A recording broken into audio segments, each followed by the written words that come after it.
हिंसा और हिंसक। हिंसक हिंसा करता है, उसमें प्राणी का जीव चला जाता है। आज देश के अंदर 70% लोग हिंसक हो गए।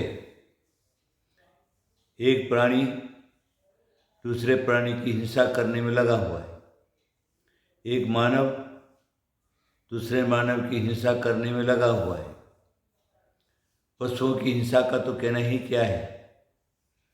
देखिए, हम अहिंसा का पालन करेंगे तो सारे देश में शांति, सुख, समृद्धि प्राप्त होगी।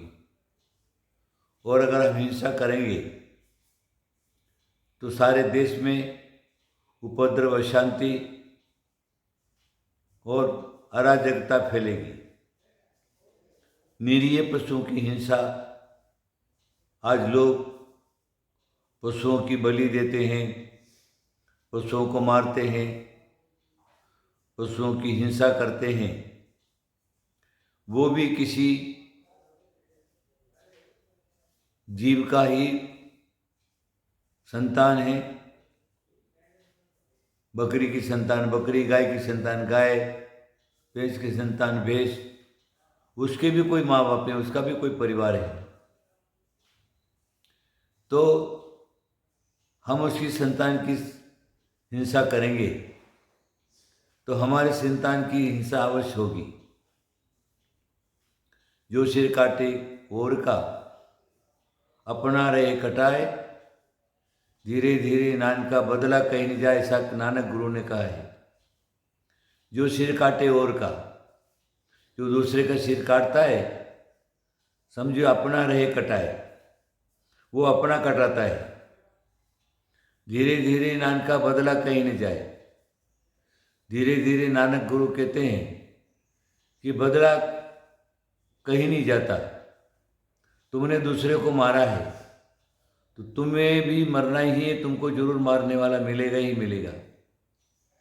इसलिए अपना बचाव करने की, अपने रक्षा करने के लिए हम दूसरे को मारे नहीं, कष्ट नहीं देवें, उसको पीड़ा नहीं देवें और उसको सुख पहुंचाने की कोशिश करें, तो आपको भी सुख, शांति, समृद्धि मिलेगी।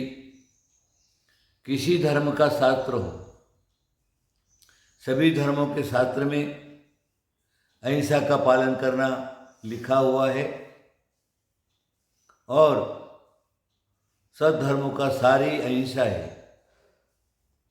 भगवान महावीर ने तो कहा है, जियो और जीने दो। स्वयं जियो और दूसरे को ही जीने दो। दूसरे को जीने दोगे, तुम्हें मारने वाला कोई नहीं मिलेगा। तुम दूसरे को मारोगे तो तुमको मारने वाला कोई न कोई मिल ही जाएगा। तुम पृथ्वी पर चाहे आयु कर्म बाकी है, थोड़े दिन के लिए तुम बच सकते हो, लेकिन तुमको अवश्य मरना ही है। तुमको कोई न कोई मारने वाला मिलेगा ही मिलेगा। इसलिए देशवासियों, धर्म को समझिए। चाहे वो कुरान हो, चाहे पुराण हो, चाहे बाइबल हो, चाहे महाभारत हो, चाहे गीता हो, चाहे जैन पुराण के सारे शास्त्र हो, सभी एक आवाज में अहिंसा का पालन करने का लिखा है। इस्लाम में रहम की बात कही है।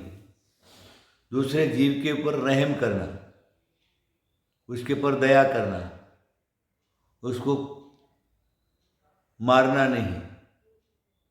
यहाँ तक भी मिलता है कि जो मोहम्मद थे तो एक गुफा में गारे शत्रु पीछे लगा हुआ था।